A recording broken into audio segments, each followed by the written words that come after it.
grow up, your heart dies. Who cares? I care. 1, 2, 3 and 4. サンクチュアリここでもたもたしている時間はないんだ。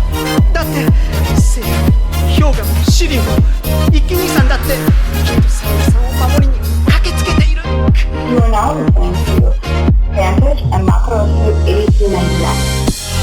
Et salut et bienvenue à un nouvel épisode de Furio Max, le podcast où on se déchaîne, on discute de la folie, les choses incroyables, du what the fuck, en gros, tout venu du pays du soleil levant, du Japon. Moi c'est Xav et à mes côtés, salut Baz, comment ça va mec? Salut, bah ça va, comme toujours, et toi? Bah écoute, franchement parfait, ça fait du bien, là on enchaîne avec un deuxième numéro, et puis bah écoute, on lâche pas l'affaire, dès le deuxième numéro, n'empêche, on casse une de nos règles, l'estampe de temps auquel on avait consacré ce podcast, mais là on va faire un petit début dans les années 90, et on va parler de quelque chose de bien dément, Megalopolis. Megalopolis, bah c'est ça, alors évidemment on aura l'occasion de parler de cette fameuse collection de VHS au sein de laquelle on a découvert ce titre. Bah écoute, je te laisse la présenter en fait. Hein.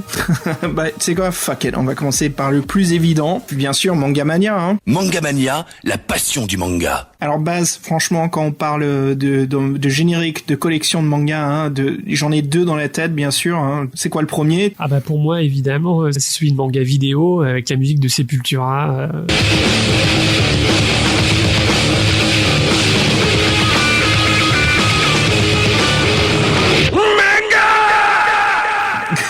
Wow. C'est bien défoncé. Ça, c'était la bonne ambiance quand même pour vendre la cassette. Tout de suite, c'était ultra vendeur. Puis je veux dire, évidemment, on était biberonnés au Club Dorothée. Là, tout de suite, t'avais cette espèce d'ovni qui t'arrivait en plein dans la tronche. Tu passes de Dorothée à Sepultura, là. Mais oui, mais c'est ça. Je veux dire, t'avais juste les yeux qui s'écarquillaient et puis là, t'entrais dans un autre univers, quoi. C'était incroyable.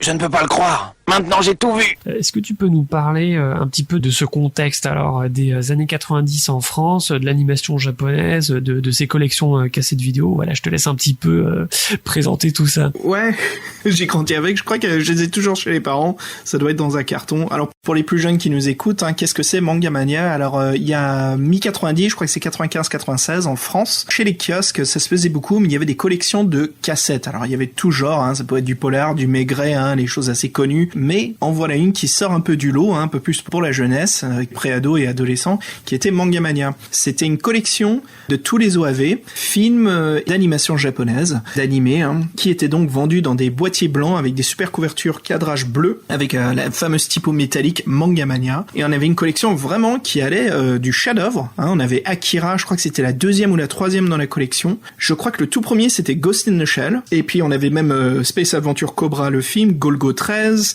jusqu'à des choses qui étaient toujours amusantes mais moins classiques comme Angel Cop. Et puis autres mecs, il y en a tellement, la Gun, un des grands classiques. Hein. Mais pour une certaine génération, je pense plutôt celle où je fais partie, en tout cas, c'est comme ça qu'on a été introduit, en tout cas, aux OAV. C'était vraiment notre porte d'ouverture dans cet univers où, enfin, on avait des choses qui étaient non censurées, complètement badass, et avec un générique d'ouverture qui foutait une bonne claque avant que l'œuvre commençait, quoi. Ah oui, c'est ça. Et puis alors, donc, je le reprécise, tous ces œuvres estampillées Mangamania, en fait, ça venait de l'éditeur vidéo Manga Vidéo, qui, si je me rappelle bien, d'ailleurs, était un éditeur anglais, je crois. L'expérience manga. Et c'était leur façon de faire de la vente, quoi. On a cette bibliothèque, on sait pas quoi en foutre, bah, fous ça en kiosque, mon gars, ça se vend en 2 secondes, hein. Exactement. Et puis, en fait, ça a super bien marché, à tel point que ensuite, après les éditions VHS, il y a eu un nouveau reboot en DVD. Clairement, c'est que ça avait dû quand même sacrément cartonné, quoi. J'ai pas collectionné autant Basile que les VHS. Hein. Je crois que ça se perd avec le temps. Et puis bien sûr, depuis ce temps-là, on a eu d'autres façons d'obtenir des œuvres. On se connaît un peu plus.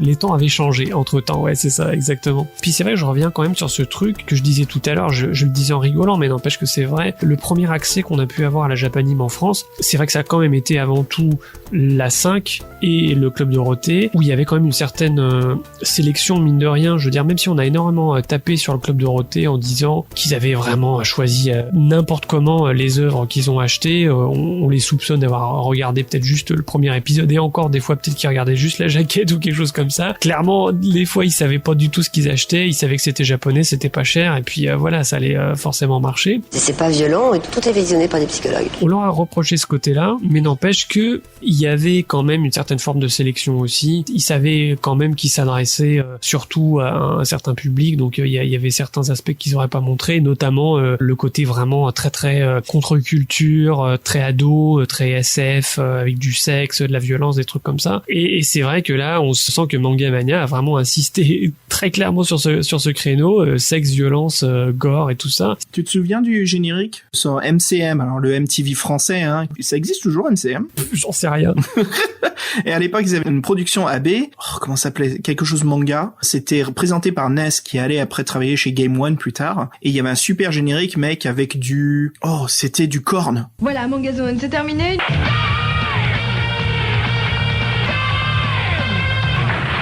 Et c'était que du gore, quoi. C'était un super cut manga gore, quoi. C'était génial. Ouais, puis tu vois, c'est vraiment ça que je trouve intéressant, c'est que à l'époque, c'est vrai que la place du manga était pas du tout la même, hein. Tu sentais, je répète le terme, hein, je l'ai déjà dit tout à l'heure, mais ça représentait quelque chose de très underground, contre-culture, tu vois, un peu subversif, alors que c'est vrai que maintenant c'est tout à fait différent parce que comme c'est devenu quelque chose de très mainstream, il n'y a pas du tout l'aura que ça pouvait avoir, limite un peu sulfureux, tu vois. Et puis c'est vrai que toute la campagne qu'il y a pu avoir dans les années 90, alors évidemment je pense à Ségolène Royal, Famille de France et consorts, hein, qui avaient juste trappé là un petit prétexte pour en faire un petit sujet politique. Une même chose pour le jeu vidéo, hein. Donjons et Dragons, et tout. Voilà, c'est toujours la même histoire qui se répète. Et c'est vrai que là, tu sentais qu'il y avait eu une cabale vraiment contre les mangas. Et il faudrait aussi parler des dessins animés, notamment des dessins animés japonais qui sont exécrables, quoi, qui sont terribles. Le manga qui pervertit la jeunesse, alors déjà c'est moche, c'est mal animé, il y a du sang, il y a de la violence, il y a du sexe, c'était vraiment la sorcellerie, quoi, les sorcières, le truc à abattre, quoi. L'hypocrisie politique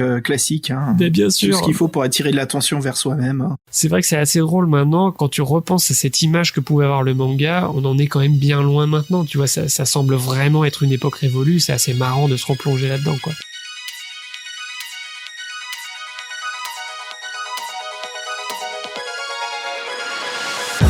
Et ce qu'ils adaptaient, hein, que ce soit en manga ou en VHS, c'était quand même la crème de la crème. C'était le meilleur du meilleur. Maintenant, aujourd'hui, on a de tout, mais absolument tout. On a même les grosses poubelles, quoi. Mais foutre ta waifu dans la poubelle, j'en ai rien à branler, quoi. Ouais, non, c'est clair. Mais ça, c'est intéressant aussi ce que tu dis. C'est vrai que bon, alors on l'a répété 1000 fois, hein, Internet est passé par là, les usages sont différents, etc. Mais je trouve que c'est quand même un petit peu intéressant de s'y attarder. C'est vrai que nous, en tant que spectateurs, on n'avait pas du tout la même attitude dans la mesure où on avait une sélection qui était quand même assez réduite. Je veux dire que dès qu'il y avait un nouveau titre qui arrivait, bah on l'attendait vraiment de pied ferme, quoi. On avait une impatience folle. C'est comme si on se forçait à l'aimer aussi. Parce que si tu lâchais le mouvement, tu perdais en fait les actualités, les informations. Mais oui, c'est vrai. Je t'admets que c'est sympa quand même maintenant, hein. Ces temps-ci, j'ai fait un petit peu de shopping, hein. Je me suis acheté quelques mangas, mais j'ai vu qu'il y avait des adaptations en anglais, et plutôt des très très bonnes. Ça change de notre temps où c'était l'âge de pierre de l'animation, du manga, hein. Je trouve ça bien que tu dis ça aussi, parce que c'est vrai qu'on n'a pas envie non plus de jouer la petite complainte du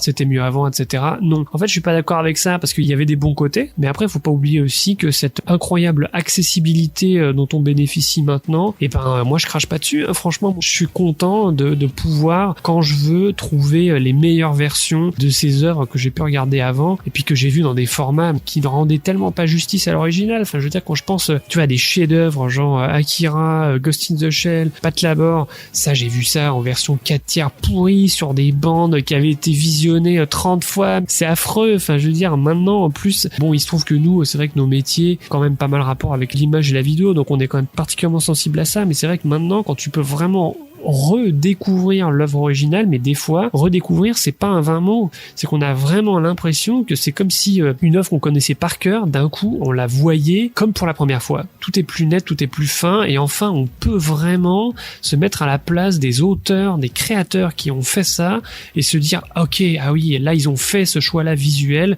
et maintenant, je peux vraiment l'apprécier. Et voilà, bah ça, j'ai envie de dire, c'est vrai que merci les années 2010, Internet, tout ça, bah voilà, on est vachement content, quoi. Allez, on sort de la piste à travers les bois là pour retourner sur l'autoroute principale. Si je peux te faire de la sémiologie là. Si on parlait Megalopolis Base, t'es chaud? Bah oui, je suis chaud. Alors j'aimerais que tu... Bah attends, c'est quoi, t'es pas chaud parce que je vais te foutre de la musique dans la gueule. Ok, vas-y. Je te laisse même pas parler, que dalle mon gars. Allez, pour se mettre dans l'ambiance, je te propose une petite musique de synthwave remplie d'énergie pour se faire un petit peu cette époque de Madhouse années 80. Tu vois ce que je vise? Ouais, je crois que je vois bien, ouais. Ok. Eh ben, je te propose un titre qui s'intitule Tokyo Turbo, réalisé par Wolf and Raven. Allez, à toutes. Yes, à toutes.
Megalopolis, ou connu en Amérique sous le nom que je trouve pas mal, mec, Doomed Megalopolis.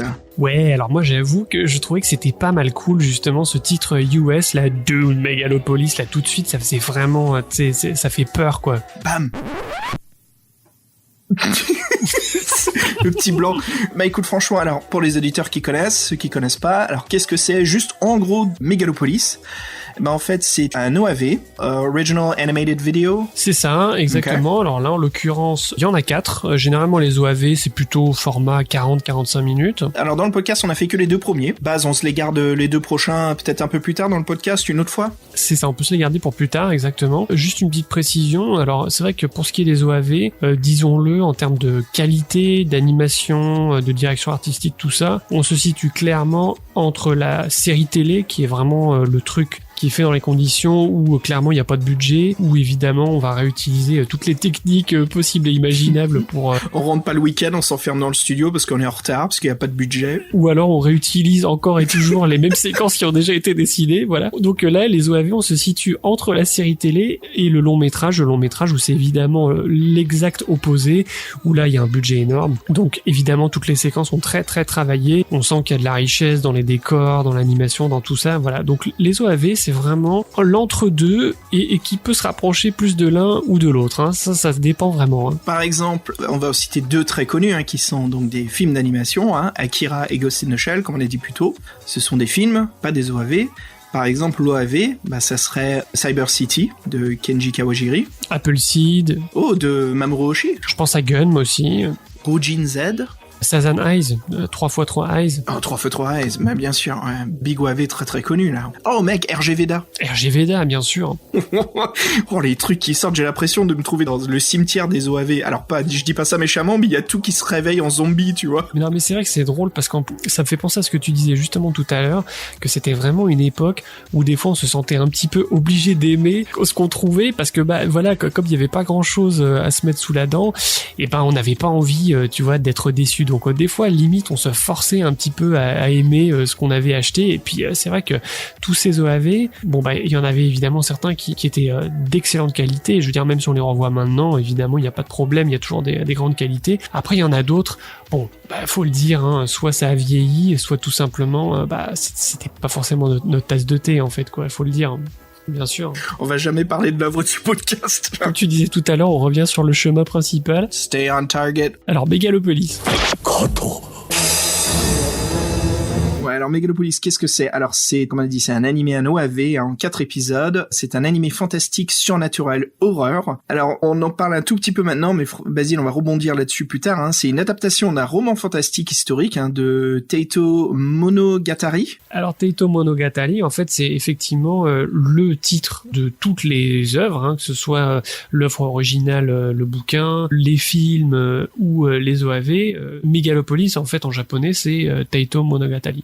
Et donc l'OAV est beaucoup plus sombre, plus violent, hein, très très sexualisé. D'ailleurs, ça, je savais pas, mais précédemment à cela, il y avait aussi donc une adaptation cinématographique. Oui, alors parlons un petit peu des dates. Alors en fait, le roman original, il est sorti en 1985, donc vraiment au cœur des années 80. Ce qu'il faut dire, c'est qu'il a vraiment rencontré un très grand succès, et c'est ce qui a fait qu'en fait, il a été adapté en film 2-3 ans plus tard, puisque le film est sorti en 88. Et ce film, en fait, il a bénéficié d'un gros budget. C'est-à-dire qu'il y a vraiment eu un effort fait au niveau des effets spéciaux, mais aussi beaucoup au niveau des décors, des figurants. Et il y avait tout le côté reconstitution d'un Japon, évidemment, qui n'existe plus, hein, le Japon du début du XXe siècle. Il a été détruit par un tremblement de terre, hein, très très massif. Ça, c'est un événement réel. C'est le fameux grand tremblement de terre du Kanto de 1923, qui est vraiment un événement qui a évidemment marqué beaucoup le Japon et les Japonais. Et c'est vrai qu'on y reviendra plus tard, justement, cette thématique de la destruction, c'est un truc vraiment très très important. Culturellement parlant, on y reviendra. Cette OAV, en fait, cette histoire développe fiction sur le réel. Au bout d'un moment, je sais pas pour toi, mais moi je perdais un petit peu la réalité. Je me dis, attends, qu'est-ce qui est vrai, qu'est-ce qui est faux là? Alors moi j'avoue que j'en suis pas parvenu à ce point. J'ai eu plutôt cette impression qu'en fait il y avait un petit vernis de vérité historique qui venait un petit peu valoriser l'histoire. Moi, je l'ai plus pris comme ça. Mais effectivement, j'ai trouvé que c'était plutôt une bonne idée, d'une part, de s'appuyer sur des événements qui s'étaient réellement passés. Alors là, je pense quand même surtout au grand tremblement de terre, mais aussi le fait qu'il y ait des personnages historiques dont on parle. Par exemple, le personnage de Masakado, donc cet ancien guerrier qui serait mort à l'époque de Heian et dont l'esprit pourrait provoquer la destruction de Tokyo. Donc c'est cet esprit que le méchant du film essaye de réveiller. Donc c'est un personnage effectivement qui a existé il y a des siècles. Alors aussi, il y a un aspect plus du domaine du folklore finalement, mais ça reste dans le domaine de la culture japonaise. C'est tout ce qui a trait en fait Onmyo-do. On parle dans le film de Onmyoji, on parle de Shikigami. Tout ça en fait, c'est pas des choses qui ont été inventées pour le film. Ça, c'est vraiment des éléments qui font partie de la culture japonaise. Comme les Japonais aiment bien le faire dans leurs animés, Megalopolis mélange vraiment des choses qui ont attrait au folklore japonais. Donc en l'occurrence, effectivement, les Onmyoji qui sont plus ou moins des divinateurs qui manipulent les magies de l'occulte et tout ça. Ils ont mélangé ça avec des choses plus occidentales. Alors évidemment, il y a toute la symbolique autour du Pentagone et des choses comme ça. Voilà, ça c'est vrai que ça c'est très classique. Evangelion par exemple, qui a repris tout un tas de symboliques complètement judéo-chrétiennes, alors que les Japonais évidemment sont pas du tout empreints de cette culture-là. Donc clairement là c'était pour rajouter un petit peu d'exotisme, hein, si on peut dire. Donc là c'est pareil finalement. Dans Megalopolis, le côté occidental c'est l'exotisme. C'est marrant que tu dis Evangelion parce qu'il y a beaucoup de gens derrière cette œuvre qui sont partis faire Evangelion par la suite. Ah ça c'est drôle, je savais pas, tiens.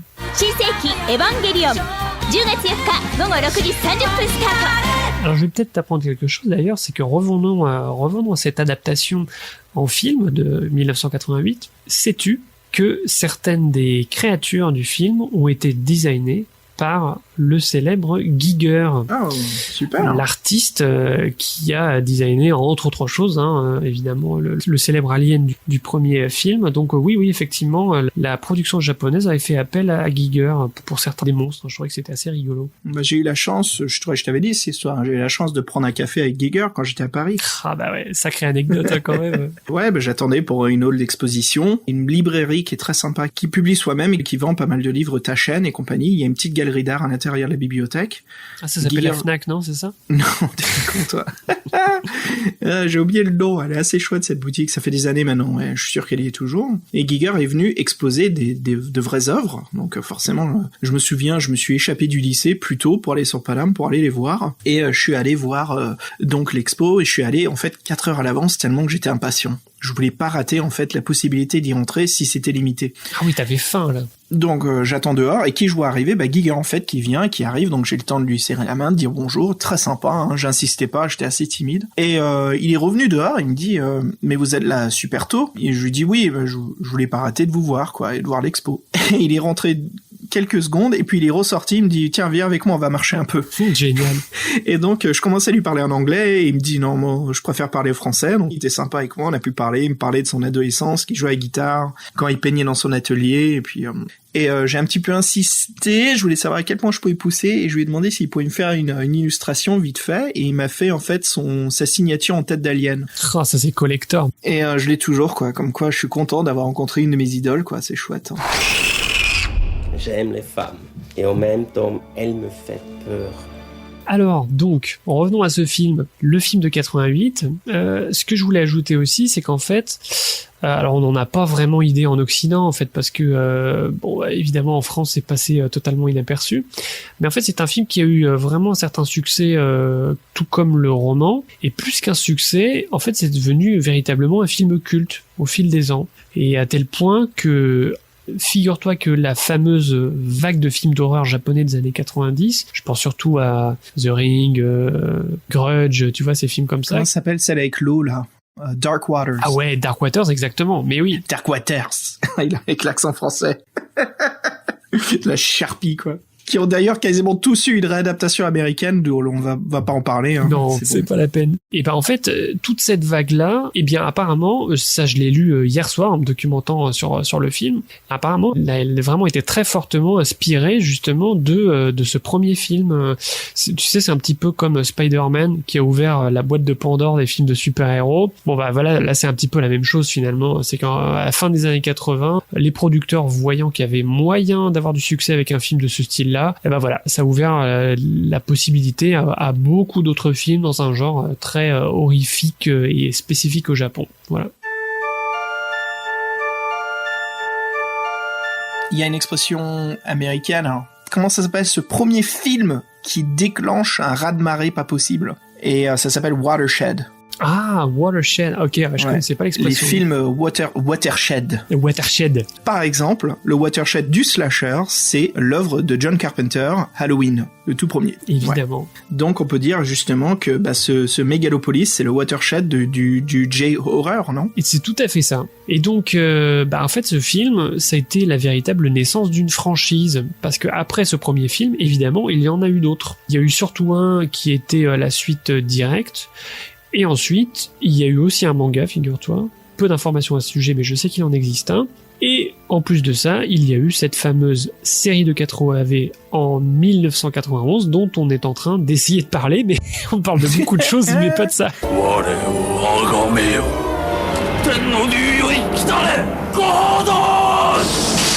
C'est ça, Furio Max. C'est le bazar, ça se déclenche de partout. Mais on en parlera bien sûr. Je te laisse présenter le côté plus technique de ces OAV. Qui les a fait, qui les a produits Ouf. Attends, avant de parler de ça, je te propose un autre morceau là, parce que là, on se relance dans une nouvelle vague, mec. Et puis, comme on a dit, hein, ce podcast, il est pas prévu de parler de Megalopolis, malgré qu'on va parler de Megalopolis, donc on va le retarder au plus possible.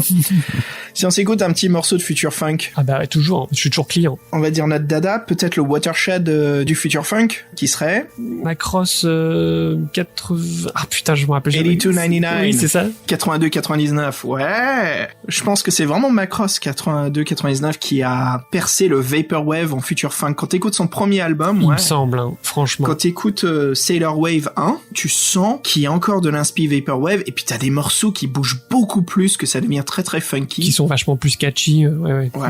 Bref. Voilà, tu vois, c'est reparti, ma petite tangente Future Funk. Allez, je ferme ma gueule. Je te propose qu'on s'écoute un morceau assez moderne de Macross, hein, qui s'intitule Love for You. Allez, à toutes. Allez, c'est parti.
女の格好をしてりゃ貴様らのようなウジ虫どもがすぐ飛びついてきやがる。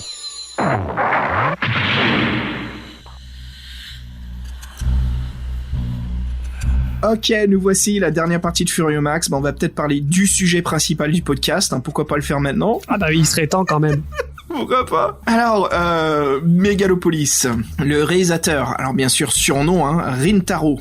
Un très très grand nom de l'animation japonaise. Derrière énormément d'œuvres, Rintaro. Alors les plus connus, bien sûr, le film d'Albator, Galaxy Express, toute cette époque-là du manga. Donc Endless Odyssey, qui travaillait même avec Osamu Tezuka sur certaines adaptations, comme le Roi Léo, le fameux, le vrai Roi Lion. Jungle Tatei en japonais. Mais aussi Les Ailes d'Amnésia, X, puis après d'autres œuvres très très 70s, Rintaro, avec Grand Prix, toutes ces œuvres-là comme on discutait, et puis après Alexander aussi qui était super ça. Donc voilà, on a quelqu'un déjà à la réalisation, qui a de l'expérience. C'est un grand nom. Et qu'est-ce qui crée ce design? Alors Megalopolis, quand on le mate, on sent vraiment, je trouve, le summum du design, de l'esthétique de justement les mangas des années 90. Ah, c'est exactement ce que j'ai pensé, mot pour mot. C'est vraiment exactement ça.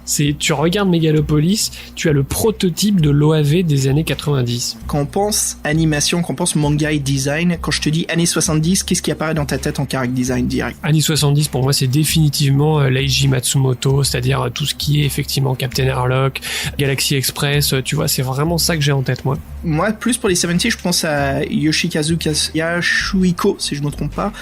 Donc aussi derrière le character design des personnages de Gundam, donc les premières séries, aussi de Venus Wars, arrivé beaucoup plus tard. Mais je pense surtout à ce design-là. Moi, je pense à Ashtanojo aussi, le célèbre manga sur le boxeur. Ah, génial comme référence, là. Ça, c'est du bon, ça. G-Lock et Golgo 13. Et Blackjack. Ah ouais, carrément. Ah oui, bah effectivement, j'ai oublié Tezuka, mais c'est vrai que Tezuka était encore très très prolifique dans les années 70. C'est vrai qu'il y a beaucoup d'œuvres majeures qu'il a produites effectivement à cette époque-là. Donc on en était où là pour causer de... C'est quoi le sujet du podcast déjà? Je me rappelle plus. Alors oui, on parlait du character design, mec, parce que ici, le character design, c'est qui? Je crois qu'il y a une autre œuvre de la même collection Manga Mania, qui est du même character designer, qui s'appelle donc surnom Masayuki qui est aussi le character design de Macross Plus, d'où la ressemblance du character design de Megalopolis. Mais c'est vrai qu'il y a un côté très Macross. Ouais, tu vois, j'y avais même pas pensé sur le coup, mais ouais, c'est exact. Manteau très fin, long visage.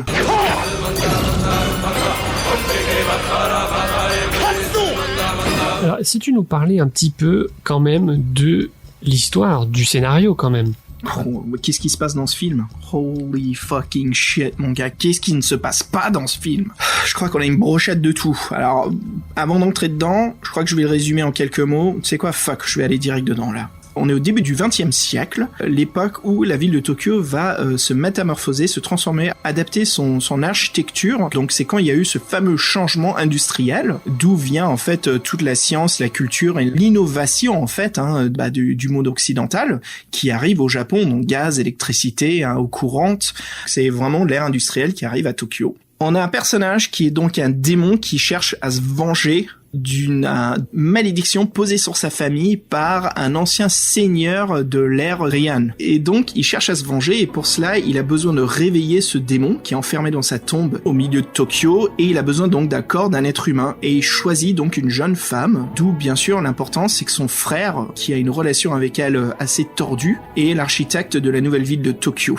Ouais, en fait, effectivement, tu peux résumer ça par, tu l'as très bien dit, d'un côté, tous les enjeux par rapport à la métamorphose de Tokyo. Ça, c'est synopsis du premier épisode, hein. Oui, effectivement, c'est juste le synopsis du premier épisode, c'est ça. Tu nous fais le deuxième, comme ça après on parle des deux ensemble? Oui, bah en fait, le deuxième est quand même pas mal dans la continuité, hein. Tout est fait pour qu'on arrive au dénouement tragique qui est donc ce fameux tremblement de terre du Kanto de 1923, hein, qu'on avait présenté dans l'intro. Et c'est ça qui est un peu amusant, c'est de faire se rejoindre la fiction à la réalité, c'est-à-dire que évidemment, dans la réalité, je ne pense pas que ce soit un démon qui soit à l'origine du tremblement de terre de 1923, mais en l'occurrence l'histoire nous apprend que la véritable cause en fait c'est effectivement ce démon qui essaye de ramener à la vie cet ancien guerrier qui pourrait provoquer la destruction de Tokyo. Alors, quand je te disais au début, je voyais plus ce qui était réel et irréel, c'est par rapport au personnage, parce que je sais qu'on parle de la mort de l'empereur qui est très important, ça je sais que c'est réel, mais après c'est ce personnage qui était dans sa tombe, je savais pas s'il était réel ou pas. Et oui, alors ce personnage de Masakado effectivement il a réellement existé. Alors c'est intéressant aussi que tu parles de la mort de l'empereur. Donc comme on l'a vu, l'histoire en fait elle démarre, comme tu le disais, au début du XXe siècle, précisément en 1907. Et en fait les 4 OAV de Mégalopolis s'étendent, j'ai pas le chiffre exact en tête, mais je pense que c'est à peu près sur une vingtaine d'années en gros. Et c'est très intéressant parce que là c'est quand même une période particulièrement charnière du Japon qui a vraiment basculé, non pas d'une ère à l'autre, mais carrément d'une ère à une autre et encore à une autre. Il y a 3 ères importantes finalement dans cette époque-là. Il y a la fameuse ère Meiji dont on a entendu parler quand même dans certaines œuvres de fiction. Hein. Moi je pense par exemple à Kenshin le Vagabond, je sais pas si tu l'as déjà lu. Moi c'est comme ça que j'ai entendu vraiment parler pour la première fois de cette époque-là. La fin du Japon féodal qui a vu des bouleversements vraiment considérables pour le Japon, c'est le début du Japon moderne. Et cette ère Meiji prend fin en 1912, donc vraiment juste après le début de Mégalopolis. Et c'est une ère qui s'appelle l'ère Taisho, qui est assez courte puisqu'elle dure seulement 14 ans. Elle s'arrête en 1926. En 1926, c'est le début de l'ère Showa. Et l'ère Showa, c'est aussi une ère très importante puisque c'est quand même pendant cette ère-là qu'il y a eu le fameux moment vraiment de délire japonais impérialiste où le Japon est devenu entièrement militaire et que voilà, il y a eu des histoires absolument terribles de conquête non seulement de la Corée mais aussi de la Chine. Voilà, on va pas revenir sur ces épisodes-là de l'histoire, mais c'est vraiment le moment en gros où le Japon commence vraiment à perdre la tête, qu'il essaye de s'imposer parmi les autres puissances occidentales. Voilà, donc l'époque Showa c'est aussi très très important. Et ce que je voulais dire, c'est qu'en animé on a rarement l'occasion de voir ces époques-là. Finalement les animés c'est soit contemporain, soit dans l'ère Edo souvent, tu vois, l'ère vraiment des samouraïs, et on a rarement cet entre-deux, tu vois, cette période charnière où le Japon vraiment bascule dans la modernité, mais il y bascule évidemment avec beaucoup de difficultés parce que forcément ce sont deux forces antagonistes. D'un côté il y a toute la puissance de la tradition qui aurait tendance à dire non, cette modernité est trop rapide, elle est mauvaise, elle va nous apporter seulement des choses négatives. En plus l'Occident évidemment on en a peur parce que c'est l'envahisseur, mais d'un autre côté il y a tout ce côté du progrès. Dans le nom Meiji il y a vraiment cette notion là justement de la révolution quelque part, donc là c'est vraiment toute une société qui d'un coup s'en va vers le progrès. Voilà. Et je trouve que dans Mégalopolis c'est plutôt intéressant parce qu'on retrouve un peu cette idée de l'antagonisme entre la force de la tradition et en même temps le vertige de la modernité qui pousse vers l'avenir mais qui pousse peut-être un peu trop fort. Et puis c'est symbolisé justement par cette ville de Tokyo qui doit évidemment s'étendre parce qu'elle a besoin de s'étendre, mais on ne sait pas très bien comment on va la faire s'étendre.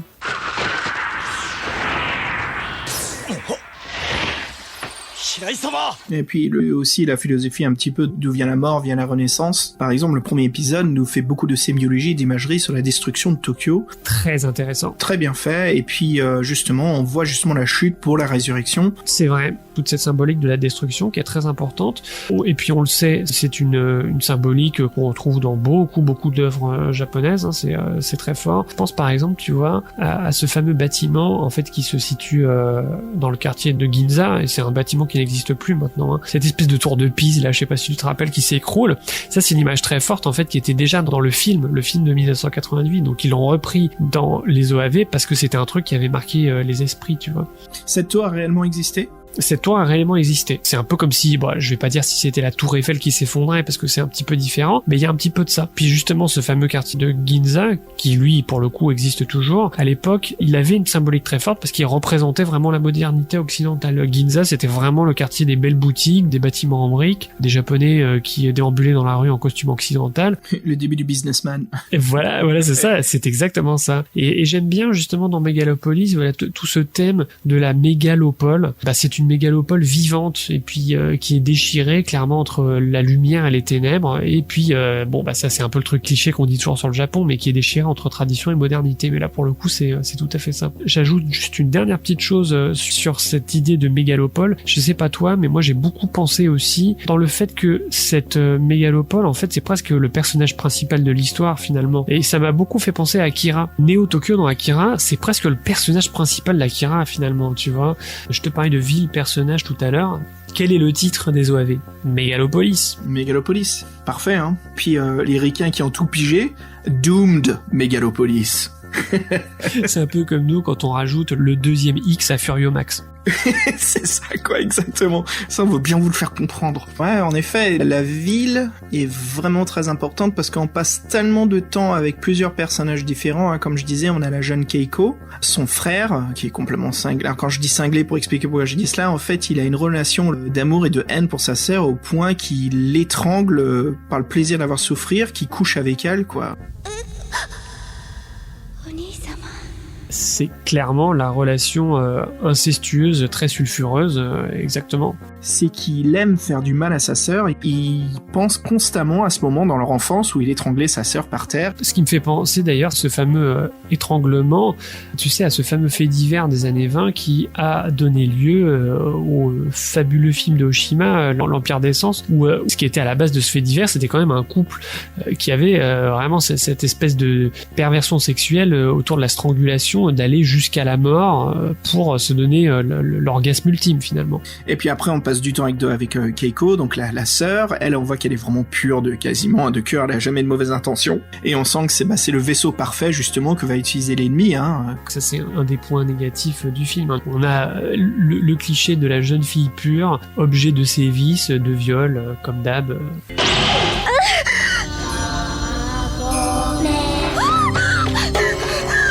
Si on peut parler justement de photos là-dessus, parce que moi ça me démange, mec. Alors parle-nous donc de la photographie.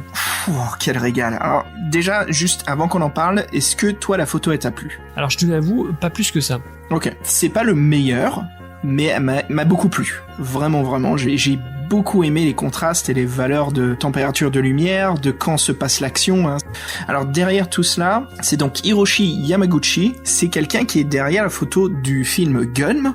Hein, Memories, Mermaid Scar, mec, il faut qu'on en parle dans ce podcast, hein, Mermaid Scar, là, c'est un super OAV, hein. Qui est de Rindaro aussi, non? Ah oui, ouais, ça m'étonnerait pas, hein. Ninja Scroll, hein, bien sûr, alors tout ce qui est Kawajiri et Yamaguchi, ensemble, ils ont créé cette ambiance parfaite du synthé noir, tu vois ce que je veux dire, vraiment le côté cyberpunk, obscurité, qui était très connu, très différent du cyberpunk américain. Alors bien sûr, pour finir, hein, il a aussi travaillé sur Tokyo Babylon, et puis Vampire Hunter, bien sûr, hein, qui est un peu cette œuvre connue surtout pour son character design qui était fait par Amano, hein, le character designer de Final Fantasy. Et donc, ce que j'aime beaucoup, Baz, dans ces deux OAV qu'on a vus, c'est les plans d'ambiance. Vraiment, ces plans où il se passe absolument rien, où c'est juste de la mise en scène, ça peut être aussi des plans d'établissement, hein, pour savoir où se passe l'action, mais pendant ces combats psychiques, il y a aussi pas mal de petits plans où on montre les personnages. En fait, il y a beaucoup d'utilisation de plans larges, rarement des serrés sur les personnages dans les plans d'action, très très larges, et il y a toujours cette ambiance où la lumière elle shift, elle passe vraiment dans des couleurs néon rouge, néon orange, du violet pourpre. Il y a un focus énormément sur les silhouettes. J'ai trouvé ça vraiment sympa, toute cette utilisation de la lumière, et il y a une grande bataille sur un chemin de fer. Donc toi tu l'avais bien aimé, dis-moi ce qui t'a plu toi là-dedans. Ah bah moi c'est ce côté vraiment coucher de soleil rougeoyant sur la voie ferrée. On sentait un peu ce décor vraiment qui faisait partie de son époque, tu vois. C'est ça que j'ai bien aimé en fait, c'est que là c'était pas truc cliché, parce que c'est vrai que souvent dans les animés on a tendance à retrouver beaucoup des répétitions, tu vois, dans certains types de décors avec certains types d'ambiance. Et là je trouvais que c'était plutôt original en fait. Des tropes, exactement. Il y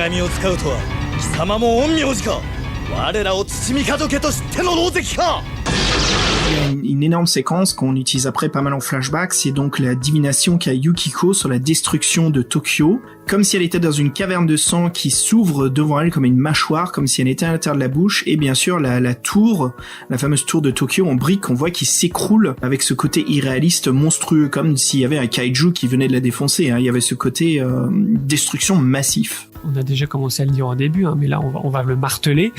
C'est ça qui est intéressant, c'est vraiment toute cette obsession de la destruction qu'on retrouve si fort dans les œuvres japonaises.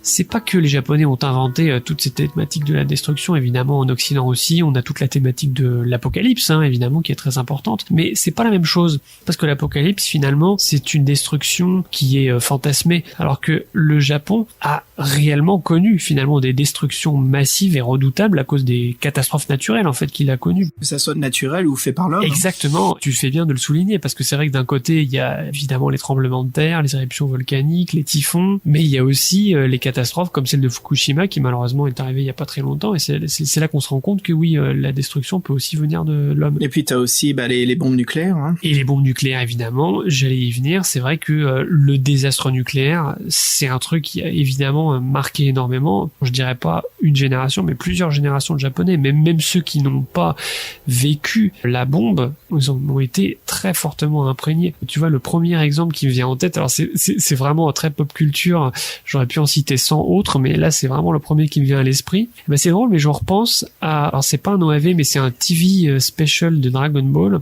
qui est l'histoire du père de Goku. Alors Badak en français. Braddock, voilà, c'est ça. Ce TV special, moi je l'avais vraiment beaucoup aimé à l'époque et je l'aime toujours parce qu'il y a quelque chose de très... le drama est vraiment très très bien géré en fait dans cet épisode. Il n'y a pas autant de combats, ça focus plus sur le minuteur en fait que Braddock apprend sur son peuple et qui doit le sauver à tout prix. C'est exactement ça. Et c'est vrai que ça marche très très bien justement, ce flash, cette malédiction en fait dont il est frappé. Hein. Je sais pas si tu te souviens, en fait, c'est un habitant d'une des planètes en fait que les Saiyans ont détruite. Et en fait, le type juste avant de mourir, cet extraterrestre, hein, si on peut dire, lui assène un coup qui lui donne le don de divination parce que il a su finalement que le peuple de Bardock, le peuple des Saiyans, courait à sa perte, qu'il était sur le point d'être génocidé, hein, si on peut dire, et donc il lui a donné ce don de divination qui est une malédiction, parce que jusqu'à la fin de ses jours, il va être hanté par ces images de la destruction de sa propre planète, de son propre peuple. Voilà, et donc ça, je trouvais ça vraiment cool. Pendant tout cet épisode, finalement, tu disais course contre la montre, c'est exactement ça, hein. Ce Bardock qui essaye de lutter contre ce destin inéluctable de la destruction de son peuple, et évidemment qu'il n'y arrivera pas, puisque finalement, on le sait, Freezer détruira la planète Vegeta, mais superbe image hein, que j'avais adoré à l'époque, avant de mourir, ultime vision du futur, Bardock voit son fils Goku face à face avec Freezer et comprend que peut-être qu'il vengera son peuple dans l'avenir. Voilà, ça, je vais trouver ça vraiment très fort. Et donc tout ça pour dire, c'est un exemple parmi tant d'autres, voilà, de cette obsession japonaise pour la destruction. Est-ce que ça te dirait de revenir à Megalopolis? Toi, tu l'avais vu à l'époque, moi je l'ai découvert sur le tard en fait, là c'est la première fois que je le voyais, et c'est vrai que je dois dire que de manière générale, j'ai pas été super convaincu là par ces OAV. Je trouve qu'il y a plein de choses pertinentes dedans, puis c'est d'ailleurs aussi pour ça qu'on fait un podcast dessus, mais de manière générale, j'ai pas été franchement convaincu. Dans les trucs qui m'ont convaincu, il y a quand même ce fameux personnage de Kato. Bah super, attends, quel excellent antagoniste, attends, avec sa tenue de militaire. Ce personnage mystérieux et visuellement très marquant, et tu étais en train de le dire effectivement, avec ce fameux uniforme d'officier de l'armée impériale, faut le dire en plus qu'il y a quand même une lourde symbolique en fait, hein, parce que je l'avais un peu évoqué tout à l'heure, mais c'est vrai que ça fait directement allusion au passé impérialiste militaire du Japon, c'est-à-dire vraiment les heures les plus sombres du XXe siècle, c'est plus ou moins l'équivalent du fascisme en Italie ou du nazisme en Allemagne, je veux dire c'est quand même vraiment une période où le Japon est un peu devenu fou, si on peut dire. Et d'ailleurs, je parle de l'Allemagne, mais contrairement à l'Allemagne, qui a fait un réel effort, surtout dans les années 60 et 70, de vraiment réfléchir en profondeur, hein, finalement, sur les causes qui ont amené l'Allemagne à basculer, une partie de l'Allemagne à basculer dans le nazisme. Alors là, le Japon, par contre, niveau effort de mémoire, c'est assez glaçant de voir qu'il y a eu très peu, justement, de réflexion là-dessus. Et puis c'est d'ailleurs encore un point de discorde récurrent avec la Chine, hein. Je veux dire, chaque année, il y a toujours un conflit diplomatique entre la Chine et le Japon, parce que le Premier ministre du Japon va faire sa cérémonie formelle dans le fameux sanctuaire de Yasukuni. Hein. En tous les cas, voilà, c'est vrai que ce fameux personnage de Kato, moi je me rappelle que déjà quand je voyais les bandes annonces à l'époque de Megalopolis, il m'avait vraiment marqué. Et c'est un personnage qui a marqué énormément la pop culture, pas seulement au Japon. Figure-toi que le fameux personnage de M. Bison en version européenne et américaine et Vega en version japonaise dans Street Fighter 2, c'est clairement un hommage au personnage de Kato. Complètement, sauf qu'on lui a donné du testostérone, c'est tout, quoi. Exactement. On l'a fait faire de la muscule et puis t'as exactement le même personnage, quoi. Et voilà, au lieu que ça soit le parti fasciste japonais, c'est Shadolo. C'est tout à fait ça. Alors on va dire qu'il est thaïlandais, pas japonais. Hop, le tour est joué. 2000年にわたる長き眠りの中で帝都に対する憎しみを忘れ去ったか。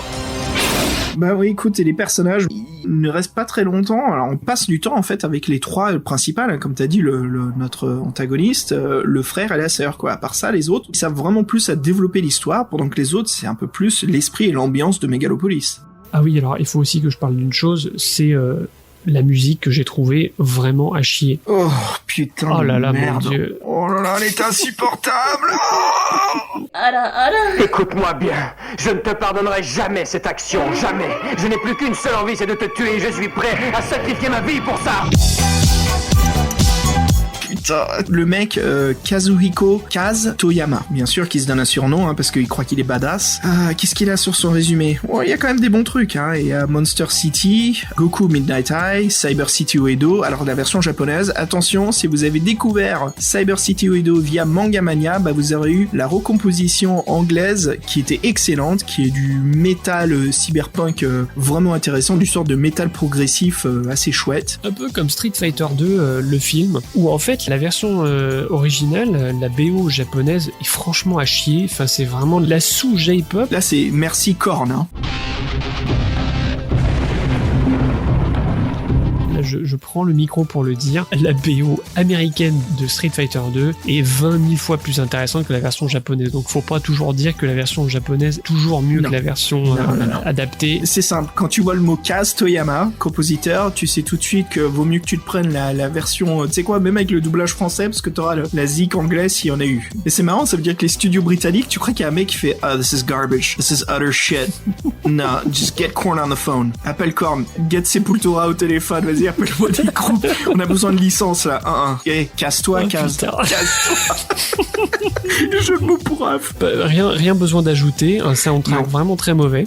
C'est de la musique synthétique à 2 balles, hein. Tout est synthé bon marché. Hein.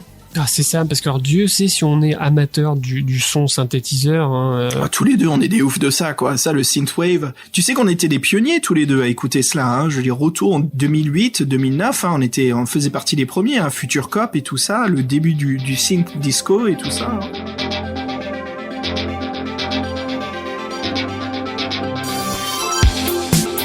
Bah oui, il n'y avait pas encore eu tout le courant mainstream après qu'il y a pu avoir autour du rétro années 80, ouais, c'est clair. Et puis voilà, après, bon, bah, ça a changé depuis. Maintenant, on le voit dans les pubs ou dans les films, quoi. Oh, c'est clair, il y en a de partout, c'est insupportable. C'est chiant, ça, quand on est dans un truc, tu sais, t'as l'impression de faire partie d'un club privé, et puis on est genre 5 ou 6. C'est très intime, d'un côté cool, et puis le mec fait « Tiens, ça te dérange pas si j'invite des amis ?» Puis là, t'as un bus de Chinois qui arrive, tous en short, avec des appareils photo, les touristes, quoi. Avec des selfie sticks. Exactement. Oh, fuck. Enfin bon, tout ça pour dire que oui, on kiffe le synthé, mais on kiffe pas toutes les formes de synthé. Il y a des trucs qui sont cheap, et puis c'est nul, quoi, c'est tout.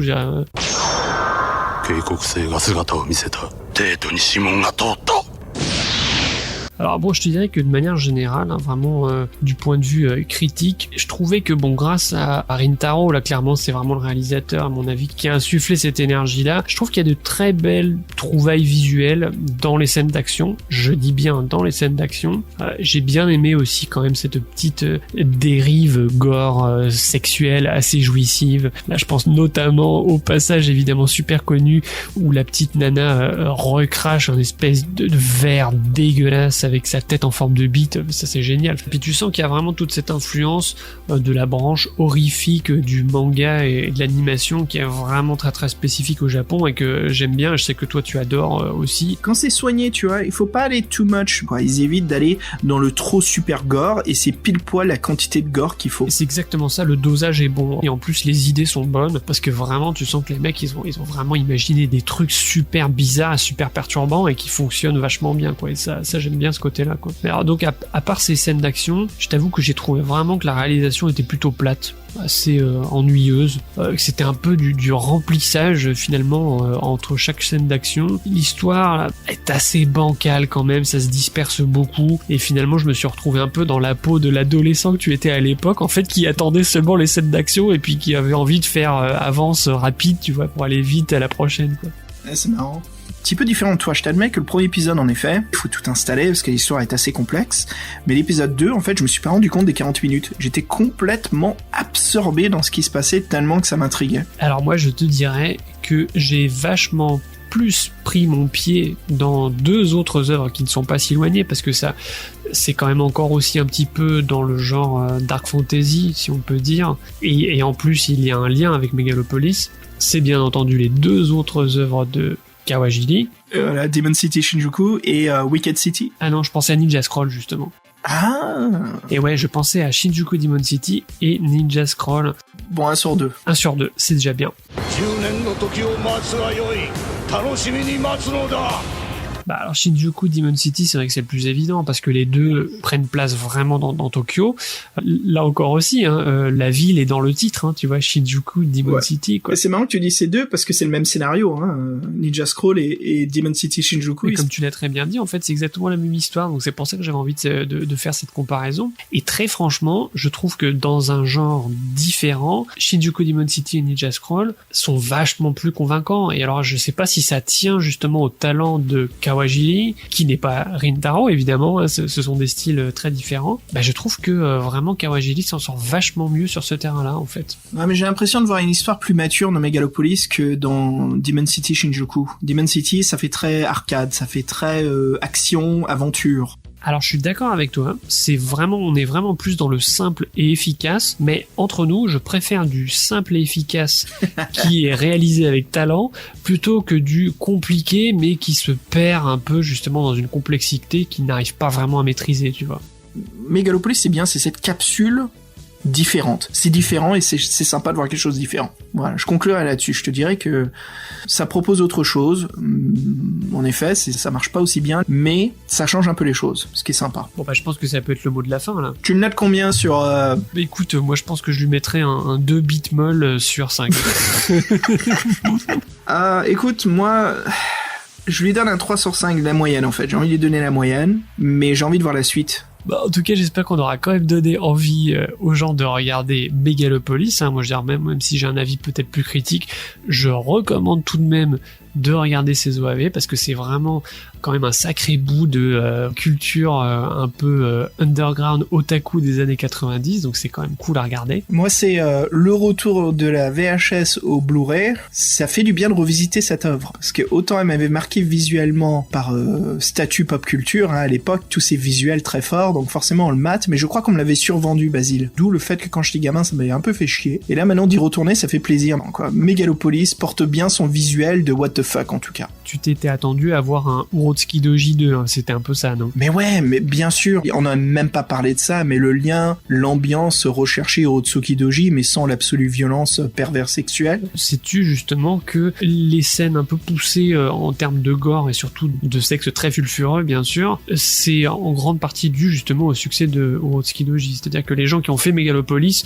ont insisté sur ces aspects-là à cause ou grâce au succès de Urotsuki Doji. Bon, bah écoute mec, sur ce, je te propose qu'on se quitte sur un morceau de... Allez, pourquoi pas, hein, on en a parlé pas mal. Un petit future funk, qu'en dis-tu? Toujours avec plaisir. Allez, cette fois on va s'écouter notre coréen fétiche, Night Tempo, avec le morceau Let's Do It. D'ailleurs, qui vient de sortir un nouvel album, que je te conseille sur Bandcamp, très sympa. Cool, bah j'irai checker ça. Allez, Let's Do It, je te dis à plus mec, et puis à une prochaine destruction. Au plaisir de vous retrouver pour un 3e épisode de Furio Max. Allez, salut tout le monde, ciao. Salut, à la prochaine. What's so funny? お前はもう死んでいる。何 ?3、2、1。